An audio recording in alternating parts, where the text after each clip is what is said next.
Carefully holding the girl's hand, April approached the young girl. "She's so small. It feels like I could break her accidentally," she thought to herself. Making sure to keep her hand steady, she carefully scooped up the girl into her arms, letting go of the child's hand. Not expecting to be picked up, the girl squirmed slightly before seeming to become too tired. In a fit of exhaustion, the girl just leaned against April's chest. April stood up, not sure what to do with the girl. It wasn't long before she could feel steady breathing, indicating that the girl had fallen asleep. She must have gone through so much to get to this point. April slowly breathed in, trying to keep her emotions steady. Even if April wasn't fond of people, it didn't mean that she was heartless enough to just abandon a child, especially one that couldn't even fend for itself.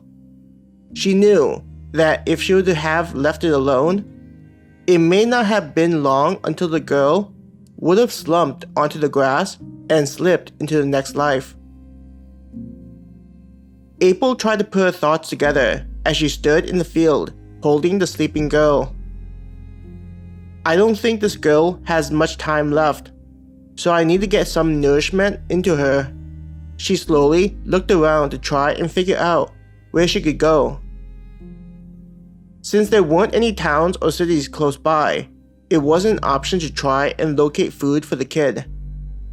That wasn't even factoring in the higher danger levels the two of them would be exposed to. She thought about the sap from the trees, but the problem was that it would take time to walk back to the building. That was in addition to the possibility that none of the nearby trees had sap. It wasn't something that was constantly being pumped out of the trees, which was why it was so precious. Maybe the berries? April considered, but then shook her head.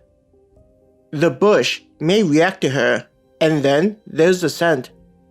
She realized that going near those types of bushes would likely be off limits with the kid until something could be figured out. Then there's the question of water. April sighed. For some reason, April never really had to worry about water. The plants that she ate seemed to make it unnecessary.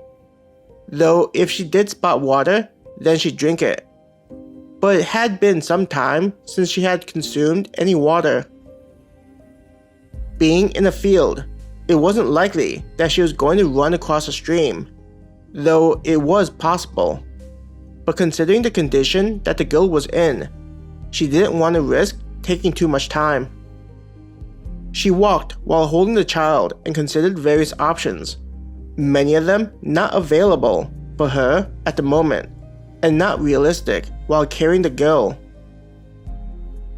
With one arm holding the girl, April would occasionally use her other to pick leaves. Eating seemed to help her think. Her current circumstance wasn't something she was used to, so she was dealing with the uncertainty. The girl in her arm moved, and then April looked down. She saw that the girl had woken. There was still fear in the single blue eye that could be seen. "You're safe, little one," April soothed the child. She ate a leaf as she directed her attention back to the situation. Whimpers from the girl made April look to see what was wrong. The girl was reaching for the fresh leaf that April had just picked.